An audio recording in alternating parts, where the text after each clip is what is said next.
Donc ça, c'est une carte qui est datée de 1853. De 1853, oui.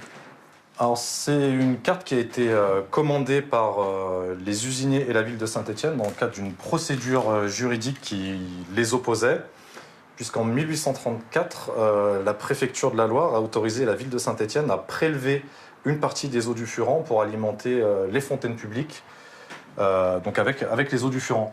Sauf que la problématique pour les usiniers, c'est qu'ils avaient installé beaucoup d'éléments industriels le long du Furan, notamment des moulins, donc tout ce qui utilisait la force motrice du Furan, et que par l'utilisation de l'eau par la municipalité, le rendement industriel de ces entreprises était impacté. Fortement ou pas, après c'est des choses qui font l'objet justement de la procédure. Mais à cause de cette dérivation de l'eau, les usiniers demandent à ce que la ville de Saint-Étienne les dédommage pour les préjudices qu'ils subissent à cause du prélèvement des eaux. Oui, pour que ça puisse susciter de tels questionnements juridiques et de telles réalisations, on mesure combien l'eau est une richesse, enfin était une richesse et constitue toujours aujourd'hui une richesse. Donc il y a toute une histoire des mentalités et du rapport à la nature qu'on peut aborder via une prise en considération de l'histoire de la rivière. Et du Furan en particulier dans une ville comme Saint-Étienne qui a été particulièrement industrialisée.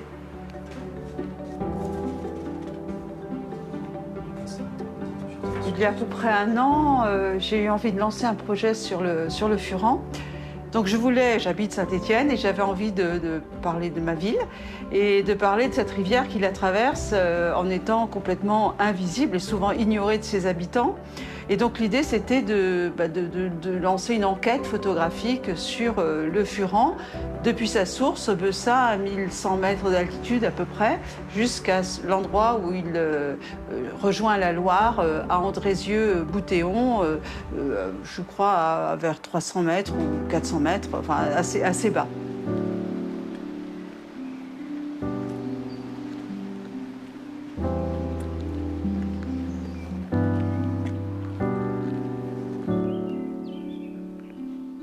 Le projet, initié par Daniel Méot sur le Furan, fait appel à de nombreux intervenants aux disciplines variées.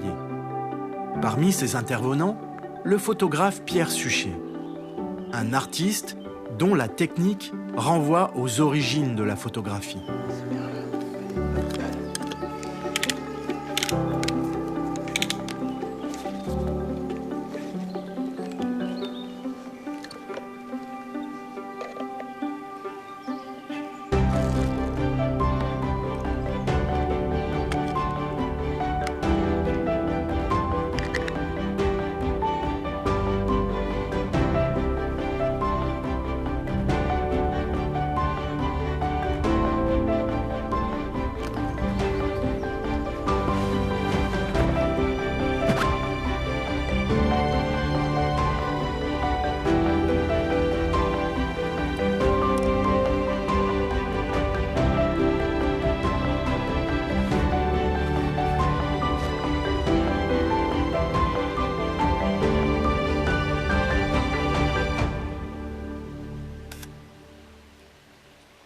Donc en fait, je prends des photos du Furan. En fait, mon sujet photo, c'est la rivière, depuis le Bessa à sa source, jusqu'à l'endroit où le Furan se jette dans la Loire, à Andrézieux-Boutéon. Donc j'arpente sur une longue durée, ça fait quasiment 2 ans que j'ai commencé, la rivière à pied, avec une chambre photographique. Alors la chambre, c'est un peu les premiers appareils photo, même si celle-là, elle est de construction récente. Il y a plein de raisons de travailler à la chambre.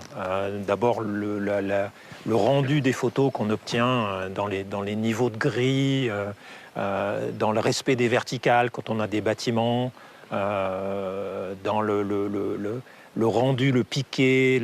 Donc il y a une matière incroyable, parce que c'est des grands négatifs de 10 cm sur 12 cm. Donc il y a beaucoup de matière photographique. La chambre aussi, c'est le plaisir d'utiliser un engin qui est quand même, je trouve, magnifique, quoi. Et puis c'est aussi le plaisir, surtout dans des endroits comme ça, c'est un déclencheur d'interaction sociale. Quand les gens voient ça, ils s'arrêtent, on discute. Et moi, ça me permet de leur poser des questions justement sur leur rapport à la rivière. Donc il y a aussi cet intérêt. Et puis, je trouve que c'est intéressant vis-à-vis d'un sujet comme la rivière et l'eau. La chambre, c'est un exercice de sobriété. C'est-à-dire qu'on ne mitraille pas les photos. Une journée, si je fais 15 photos, peut-être 20, des grands jours, si je commence très tôt et que je finis tard. Mais c'est une école de lenteur, de ralentissement. Et puis on réfléchit avant de déclencher parce que ça coûte un peu plus cher que du petit format ou du numérique.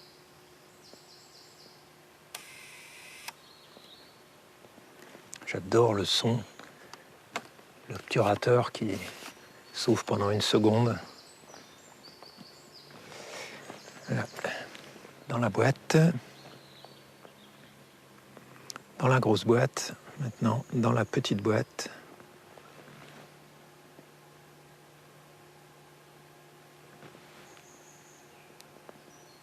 Pour avoir le hors-champ. Donc là, ça te sert à quoi de faire ça, de reprendre en photo en numérique ? Ça me permet après coup de voir quel était le hors-champ. C'est-à-dire que là, c'est un format 4/5, donc 10 cm sur 12, donc c'est une certaine proportion. Sur un smartphone, c'est du panoramique, donc j'ai en vertical, j'ai tout en haut, tout en bas, à droite et à gauche. J'aime bien, quand je reviens et que je développé mes photos, comparer les deux et me dire « Ah zut, tiens, il y a un truc que tu n'as pas vu sur le moment » ou ça aurait été intéressant de plus intégrer, je ne sais pas, les boulis ici, par exemple, ou les arbres qui sont là. Voilà, il y a l'information de la couleur aussi, parce que ça, je photographie en noir et blanc, et le smartphone, évidemment, c'est en couleur. Donc, ouais, c'est intéressant de comparer les deux.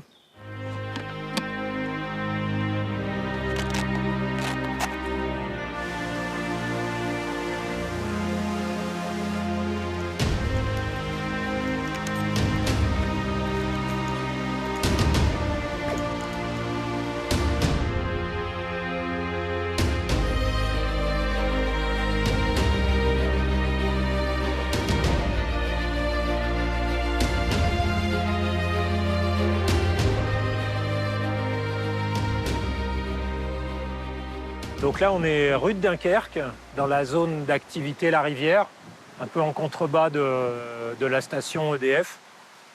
C'est un point où je suis venu il y a 1 an à peu près. J'avais pas pris la photo et j'ai regretté. Donc voilà, c'est le jour pour le refaire. Et j'aime beaucoup parce que d'un côté, il y a la végétation, c'est la verdure. Et puis de l'autre, il y a une immense usine. Je ne sais pas si elle est toujours en activité.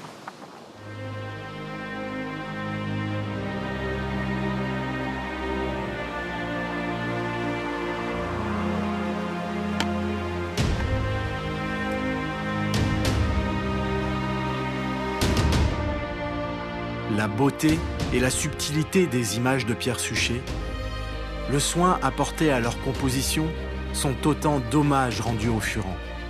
Cette rivière cachée, méconnue, longtemps considérée comme un simple égout. À travers ces photos, Pierre nous donne à voir toute la beauté et la force qui se dégage du Furan.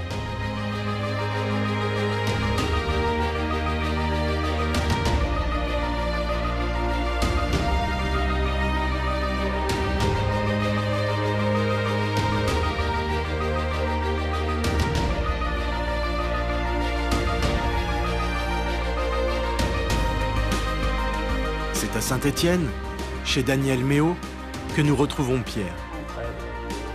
Pour la première fois, Pierre va présenter à l'instigatrice du projet le fruit de plusieurs années de travail photographique sur le Furan. Je dois en mettre 2 par page, peut-être, je sais pas. Tu veux que je t'aime ou je te laisse faire? Petit à petit, Pierre compose une incroyable planche contact, faite de dizaines de photos.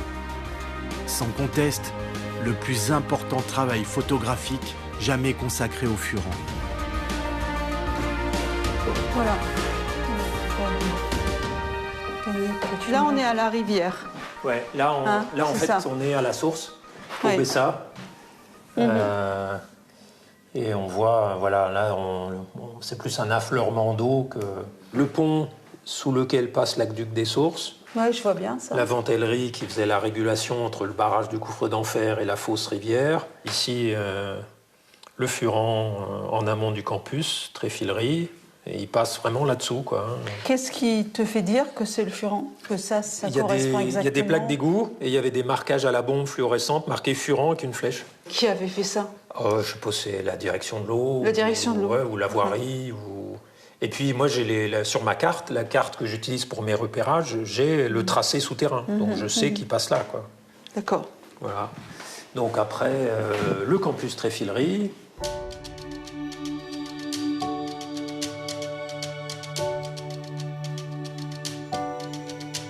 Bientôt, un livre naîtra de ce travail collectif et de ces photos. C'est peut-être une ère nouvelle qui s'ouvre pour le Furan. Une nouvelle page de son histoire, écrite par des femmes et des hommes soucieux de sa mémoire, de son état. Le Furan est peut-être une rivière cachée, mais il n'en demeure pas moins une rivière qui unit, qui inspire et qui a contribué à forger l'identité de Saint-Étienne.